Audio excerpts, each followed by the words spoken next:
Welcome dear students.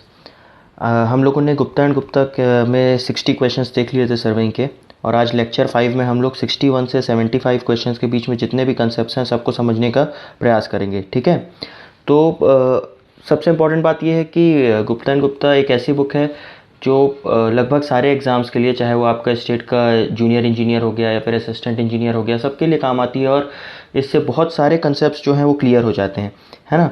और simple one liner questions होते हैं, ज़्यादा टफ क्वेश्चंस होते नहीं हैं। ठीक है, तो चलिए शुरू करते हैं हम लोग 61st क्वेश्चन से। ठीक है, 60 क्वेश्चंस हम लोगों ने पिछले डिस्कस कर लिए हैं, और मैं उसका जो लिंक है, जो पूरा प्लेलिस्ट का लिंक है, वो आपको डिस्क्रिप्शन बॉक्स में दे दूँगा ताकि आपको पूरा प्लेलिस्ट खोजने में दिक्कत ना हो। ठीक, तो चलिए यहाँ पर पढ़ते हैं क्या लिखा हुआ है 61st क्वेश्चन में। The cross hair in surveying telescope are placed. जो टेलीस्कोप में हम लोग क्रॉस हेयर को प्लेस करते हैं, क्रॉस हेयर क्या होता है, ये होता है क्रॉस हेयर आपका, है ना। ठीक है, इस क्रॉस हेयर को हम लोग टेलीस्कोप में कहाँ पर प्लेस करते हैं बोला। तो सबसे पहले इस क्रॉस हेयर का फंक्शन क्या होता है, हम लोग पूरा एक कंसेप्ट समझते हैं। इस क्रॉस हेयर का फंक्शन क्या होता है, it is used to focus objects, है ना। क्या करने के लिए काम आता है, ऑब्जेक्ट्स को फोकस करने के लिए। तो हम लोग इसको कहाँ पर प्लेस करते हैं, जितना आई पीस से क्लोज हो सके, ऑब्जेक्टिव लेंस से नहीं, आई पीस से जितना क्लोज हो सके, कहाँ पर, it should be closer to eyepiece. ठीक, तो इसमें कौन सा जो ऑप्शन है आई पीस वाला है, बी वाला, है ना। तो हम लोगों का जो करेक्ट आंसर होगा इसका क्या होगा, B, that is much closer to eyepiece than to objective lens. Objective lens से उतना पास नहीं होना चाहिए जितना आई पीस से होना चाहिए। ओके, नेक्स्ट क्वेश्चन क्या है, for which of the following permanent adjustment of theodolite the spire test is used. अब स्पार टेस्ट क्या होता है, सबसे पहले हम लोग स्पार टेस्ट यूज़ करते हैं कुछ भी जो ट्रांसवर्स एक्सिस होती है उसको फाइंड आउट करने के लिए। लेट अस सपोज कि ये हमारी कोई एक बिल्डिंग है, ठीक है, कोई बिल्डिंग है, और इसके ऊपर हम लोगों को मेजरमेंट लेना होता है ना। तो हम लोगों ने क्या किया, यहाँ पर अपना टेलीस्कोप को प्लेस किया, और टेलीस्कोप को प्लेस करके सबसे पहले हम लोगों ने एक रीडिंग ली।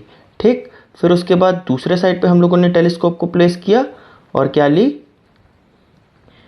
एक रीडिंग ली। ओके, तो ऊपर वाले पॉइंट को मैं P और नीचे वाले पॉइंट को Q मान लेता हूँ। तो जब मैं यहाँ से स्ट्रेट देखूँगा तो यहाँ पर मुझे कुछ तो भी Q1 और Q2 मिलेगा जो कि एरर्स हैं।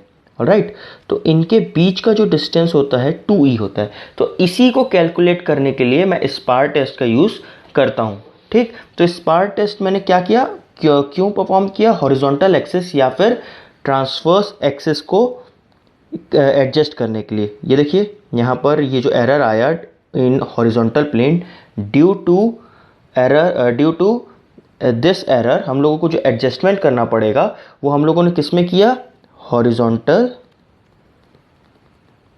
एक्सिस, या तो उसको मैं क्या बोलता हूँ, ट्रांसवर्स एक्सिस, है ना। तो इसमें देखिए जो सी वाला ऑप्शन है, adjustment of horizontal axis, this option will be correct. ठीक, अगला बढ़े, अगला क्या बोले, the adjustment of horizontal cross here is required particularly when the instrument is used for. अब क्या है, जो हम लोगों का क्रॉस हेयर है, हम लोगों ने देखा ये हमारा क्रॉस हेयर है। ठीक है, हम लोगों का जो क्रॉस हेयर है वो हम लोग कब एडजस्ट करते हैं, जब हम लोगों को क्या करना होता है, हम लोग जो भी डंपी लेवल हम लोग मान लीजिए यूज़ करते हैं, तो हम लोगों को जब लेवलिंग वर्क करना होता है तब हम लोग क्या करते हैं, इस क्रॉस हेयर को एडजस्ट करते हैं। तो सीधा सीधा इसका आंसर हम लोगों को ए में ही मिल जाएगा, है ना। अगला क्वेश्चन क्या है, which of the following errors is not eliminated. अब ये ध्यान में रखने वाली बात है, जब भी ऐसे क्वेश्चंस आते हैं एग्जाम में तो हम लोग कंफ्यूज हो जाते हैं। हम लोगों को क्वेश्चन ध्यान से पढ़ना है, क्वेश्चन में लिखा हुआ है नॉट एलिमिनेटेड। ठीक है, ये नॉट वर्ड बहुत ही कॉमन है, मतलब कॉमन इन द सेंस ऐसा है कि हम लोग उसको बहुत जल्दी इग्नोर कर देते हैं, क्योंकि एग्जाम में प्रेशर इतना होता है हमारे ऊपर कि हम लोग को इग्नोर कर देते हैं और उसके कारण गलतियां हो जाती हैं। ठीक है, तो क्वेश्चन हमेशा हमेशा ध्यान से पढ़िए आप लोग। ठीक, तो इसमें क्या लिखा है, which of the following error is not eliminated. ठीक, not eliminated by method of repetition of horizontal angle measurement. ठीक, हॉरिजॉन्टल एंगल क्या होता है, हम लोग अगर एक पॉइंट ए है मेरा, एक पॉइंट बी है मेरा, ठीक है, और यहाँ से मुझे इनके बीच का एंगल पाना है। तो मैं कैसे करूँगा, ये एक बार यहाँ पर अपना जो इंस्ट्रूमेंट रखा, एक बार पहले मैं इसको देखा, यहाँ पर अपना 0 0 सेट किया थियोडोलाइट पे, इसको देखा, तो ये मुझे एंगल मिल जाएगा थीटा। ठीक, अब मैं इसी को बार बार जब रिपीट करता हूँ, face right face left face right face left, उसी को मैं क्या बोलता हूँ, रिपीटेशन मेथड। ठीक, अब चूंकि ये हॉरिजॉन्टल एंगल मेजरमेंट के लिए, इसलिए क्या बोलती है इसको, repetition of horizontal angle measurement. अब इससे इसने पूछा कि कौन सी एरर्स ऐसे हैं जो एलिमिनेट नहीं होते। ठीक, तो इसेंट्रिसिटी ऑफ वर्नियर्स, ये तो हो जाता है एलिमिनेट। ठीक, अब सेकंड क्या है हमारा, डिस्प्लेसमेंट ऑफ स्टेशन, ये नहीं होता, डिस्प्लेसमेंट ऑफ स्टेशन नहीं होता। ठीक, अगला देखते हैं, error due to wrong adjustment of line of collimation and trunnion axis. Line of collimation का जो एरर है वो इससे खत्म हो जाता है। Error due to inaccurate graduation, inaccurate graduation का जो एरर है वो भी हमारे इस रिपीटेशन मेथड से खत्म हो जाता है। बस एक एरर जो खत्म नहीं होता है, वो कौन सा एरर है, बी वाला। ठीक, डिस्प्लेसमेंट ऑफ स्टेशंस का जो एरर है वो रिपीटेशन मेथड से हम लोग खत्म नहीं कर सकते। ओके, अगला क्वेश्चन क्या है, the error due to eccentricity of inner and outer axis can be eliminated by, क्या बोले, error due to eccentricity of inner and outer axis. इसेंट्रिसिटी के कारण इनर और आउटर एक्सिस में जो भी एरर होगा वो किसके थ्रू हम लोग क्या कर सकते हैं, एलिमिनेट कर सकते हैं। तो reading of both vernier taking, देखिए क्या होता है, जो हमारा कंपास होता है, मतलब कंपास उसके अंदर जो हम लोग जिसमें रीडिंग देखते हैं थियोडोलाइट के अंदर, उसमें एक मेन स्केल होता है और उसके अंदर एक वर्नियर स्केल होता है ना। आप लोगों ने देखा होगा vernier A B, vernier C D. ठीक है, ये जो स्केल होता है, इसमें जब हम लोग दोनों साइड के वर्नियर को देखते हैं और दोनों साइड के वर्नियर का जो मीन होता है, मतलब कि वर्नियर ए पे कुछ रीडिंग आएगी और वर्नियर बी पे कुछ रीडिंग आएगी। ठीक, तो इसका जो मीन होगा वी एम, मतलब वी एम इसलिए लिख रहा हूँ क्योंकि वर्नियर मीन। ठीक, उसको हम, उससे हम लोग को क्या कर लेते हैं, इसेंट्रिसिटी को, जो इसेंट्रिसिटी का जो एरर है उसको हम लोग ख़त्म कर लेते हैं। तो इसका ए ऑप्शन सही है। ठीक है, अगला क्वेश्चन है, in double application of principle of reversion the apparent error is. अब क्या होगा, जब हम लोगों का एरर जो हम लोग कैलकुलेट करेंगे, एरर को जो हम लोग निकालेंगे, अगर हम लोगों ने डबल एप्लीकेशन किया है उस प्रिंसिपल का, तो वो एरर कितना हो जाएगा, 4 टाइम्स। अगर सिंगल करते तो कितना होता, 2 टाइम्स। ठीक, बट हम लोगों ने डबल उसको परफॉर्म किया, इसलिए वो कितना हो गया, 4 टाइम। ये सिंपल वन लाइनर क्वेश्चन है, कुछ इसमें ज़्यादा डिफिकल्टी नहीं है। अगला क्वेश्चन क्या है, which of the following errors can be eliminated by taking mean of both face observation. ठीक, अब बोथ फेस ऑब्जर्वेशन, अभी हम लोगों ने क्या देखा कि वर्नियर के जो दोनों वर्नियर का जो मीन था, उससे हम लोगों ने क्या एलिमिनेट किया, इसेंट्रिसिटी का एरर। ठीक, बट यहाँ पर क्या है, eliminated error mean of both face observation. दोनों फेस के ऑब्जर्वेशन से हम लोग कौन से एरर को ख़त्म करते हैं, तो वो है लाइन ऑफ कॉलिमेशन। कॉलिमेशन में जो एरर आता है उसको हम लोग ख़त्म करते हैं। ठीक है, अगला क्वेश्चन क्या है, which of the following errors can not be eliminated by taking both face observations. दोनों फेस के ऑब्जर्वेशन को लेकर हम लोग कौन से एरर को ख़त्म नहीं कर सकते। ठीक, तो इसमें error due to horizontal axis, ये तो ख़त्म हो जाता है। इंडेक्स एरर, ये भी हो जाता है। Error due to non parallelism, इसका एक ही ऑप्शन होगा, ऑप्शन डी।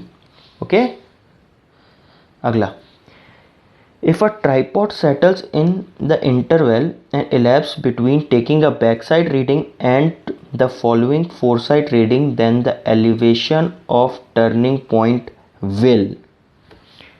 देखिए, ये हमारा कोई ग्राउंड है, लेट अस अज्यूम। ठीक, यहाँ पर हमारा डंपी लेवल, थियोडोलाइट कुछ भी रखा हुआ है। ठीक है, यहाँ पर मैंने लिया एक रीडिंग जिसको मैं बोलता हूँ बैक साइड रीडिंग। ओके, यहाँ पर लिया मैंने कोई रीडिंग जिसको बोलता हूँ फोर साइड रीडिंग। ये मेरा क्या है, डेटम। यहाँ पर मेरा क्या है, डेटम, है ना। यहाँ से यहाँ तक जो आएगा मेरा RL आएगा, यहाँ से यहाँ तक जो आएगा मेरा हाइट ऑफ इंस्ट्रूमेंट आएगा। ओके, अब क्या हुआ, ये 4 साइड रीडिंग। अब क्या हुआ, क्या बोला उसने, if tripod settles in the interval that elapses between taking back side reading and following 4 side reading. मतलब क्या है कि मैंने बैक साइड रीडिंग ले ली, ठीक है, मैंने बैक साइड रीडिंग जो है वो बखूबी ले लिया जैसे लेता हूँ। अब मुझे 4 साइड रीडिंग लेना था, लेकिन उसके पहले ही क्या हो गया, मेरा इंस्ट्रूमेंट ऐसे करके सेटल हो गया नीचे। अब क्या होगा, सेटल हो गया, तो अब मेरी 4 साइड रीडिंग क्या होगी, इंक्रीज़ होगी, डिक्रीज़ होगी, जो भी होगी वो पूछा। ठीक, तो हम लोग सबसे पहले देखते हैं, अब जो मेरी 4 साइड रीडिंग आएगी वो क्या आएगी, ये होगी। ठीक, अब 4 साइड रीडिंग मेरी आना ये था, बट आ गई 4 साइड डैश, ऐसा कुछ रीडिंग आ गया। ठीक, और यहाँ से यहाँ तक मेरा हाइट ऑफ इंस्ट्रूमेंट h होना था, बट FS डैश के कारण मेरा वो हो गया h डैश। ठीक, तो मैं h डैश कैसे निकालूंगा, जो मेरा RL ऑफ दिस पॉइंट है plus back side reading minus यहाँ पर क्या हो जाएगा 4 साइड डैश, ऐसे ही मैं RL निकालूंगा, सॉरी हाइट ऑफ इंस्ट्रूमेंट निकालूंगा। ठीक, अब इस केस में FS dash will always be less than FS, दिख रहा है, सेटल हो गया। तो मेरा 4 साइड रीडिंग जो छोटा वाला है, मतलब क्या हो गया, नीचे चला गया, तो ये वाली रीडिंग मेरे को डेफिनेट सी बात है ये कम है इन कंपैरिजन टू दिस, ऊपर दिख रहा है ना। तो इसके कारण जब सब्सट्रैक्शन कम हुआ, यहाँ पर कम सब्सट्रैक्शन हुआ, इसलिए h डैश की वैल्यू क्या होगी, h डैश की वैल्यू जो है वो ज़्यादा आएगी in comparison to h। For example, अगर RL मेरा 100 है, बैक साइड मेरा 1 आया, है ना। अब 4 साइड मेरा कितना आना चाहिए था, 4 साइड मेरा स्टार्टिंग में जो आना चाहिए था, मतलब ये वाला 4 साइड यहाँ पर निकाल लेता हूँ, 100 माइनस 1 सॉरी प्लस 1, और 4 साइड मेरा आना चाहिए था, मान लेते हैं 2, तो कितना हो गया 100, ये माइनस होगा यहाँ पर 100 प्लस 1, तो ये कितना हो जाएगा 101 माइनस 2, तो ये कितना हो गया 99। बट इन दिस केस, अब अगर मैं FS डैश की बात करूँ, तो 100 माइनस 1 प्लस 1 माइनस क्या हुआ 1 क्यों हुआ, क्योंकि ये कम है, तो ये कितना आ गया मेरा एग्जैक्ट 100, तो ये ज़्यादा आया ना। तो इसके कारण क्या होगा, हमारी रीडिंग बढ़ गई, तो इसका ऑप्शन क्या हो जाएगा मेरा, इट इंक्रीजेस। ओके, अगला क्या है, if altitude bubble is provided on both index on index frame as well as on telescope. अब जो हमारा एल्टीट्यूड बबल है वो हमारे इंडेक्स फ्रेम में भी रहे और टेलीस्कोप में भी रहे, एक थियोडोलाइट के, then the instrument is levelled with reference to.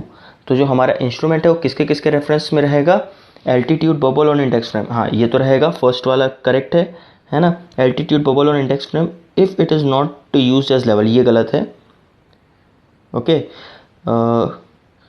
Altitude bubble on telescope, ये भी गलत है, फोर्थ वाला सही है। तो हमारा जो ये ऑप्शन यहाँ पर लिखा भी हुआ है बी, तो ये हमारा ऑप्शन हो जाएगा बी 1 एंड 4। ओके, आगे बढ़ते हैं। 71st question, a level line is अब एक लेवल लाइन क्या होती है पूछा उसने, ठीक है।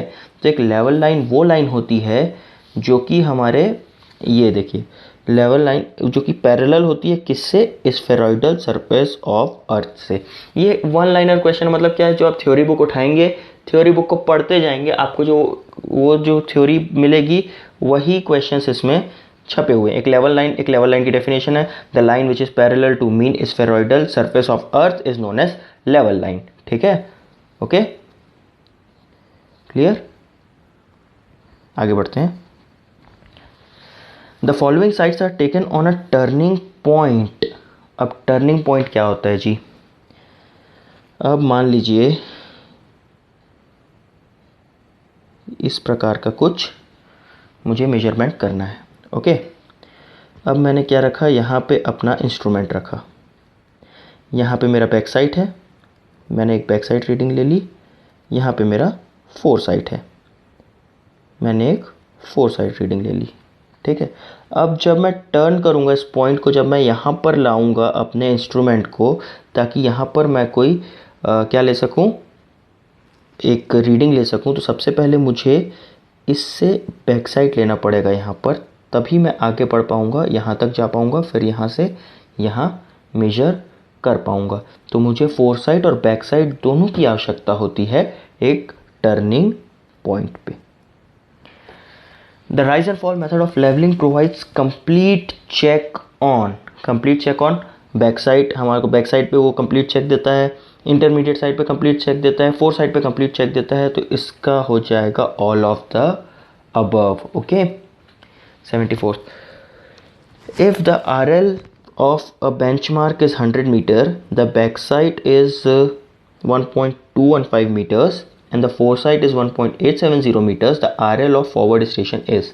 इसका एक छोटा सा हम लोग ये बना लेते हैं, एक स्टेशन मैं लिख लेता हूँ यहाँ पर, फॉर एग्जांपल बैक साइड लिख लेता हूँ, फोरसाइट लिख लेता हूँ, राइज लिख लेता हूँ, फॉल लिख लेता हूँ और बेंचमार्क लिख लेता हूँ। यहाँ पर एक रिमार्क नाम से आता है, अभी ऐसे ही इस क्वेश्चन को सॉल्व करने के लिए लेट अस अज्यूम कोई एक स्टेशन है जिसका बेंचमार्क कितना है, 100 है। ओके। और बैक साइड कितनी है मेरी, बैक साइड दे दिया है मुझे 1.215 है ना। फोर साइड कितनी दिया है मुझे 1.870। ओके, इतनी दिया हुआ है। तो अब जब मैं इसको इससे सब्ट्रैक्ट करूँगा तो मेरा आंसर आएगा माइनस में। माइनस में कितना आएगा 0.655। तो जब भी माइनस में हमारा आंसर आता है तो हम लोग उसको फॉल में लिखते हैं, है ना। तो अब मेरा अगला क्या होगा, अब क्योंकि ये फॉल है इसलिए बेंचमार्क से इसको मैं सब्ट्रैक्ट करूँगा, तो 100 माइनस 0.655, तो अगली रीडिंग मेरी आएगी कितनी, जब मैं ये करूँगा तो 99.345।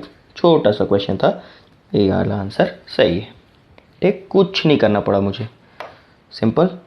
अगला, in an internal focusing type of telescope the lens is provided is the. तो जो लेंस हम लोग प्रोवाइड करते हैं वो इंटरनल फोकसिंग टाइप में हम सबको पता है कि वो कौन सा लेंस होता है, कॉनकेव लेंस। ओके। तो अगला लेक्चर में हम लोग आगे का सीरीज़ कंटिन्यू करेंगे। इसका गुप्ता एंड गुप्ता का 75 क्वेश्चन तक आज हम लोगों ने कवर कर लिया है। अगले में हम लोग 76 से 90 क्वेश्चन तक कवर कर लेंगे। ठीक है। अगर आप लोगों को कोई भी डाउट है इस लेक्चर पे या फिर इस प्लेलिस्ट पे सर्वेइंग के कोई भी टॉपिक से, तो आप उसको कमेंट बॉक्स में लिख के अपने डाउट को आप क्लियर कर सकते हैं। ओके। और अगले लेक्चर के लिए वेट कीजिए, जल्दी ही अगला लेक्चर अपलोड होगा। Okay, thank you.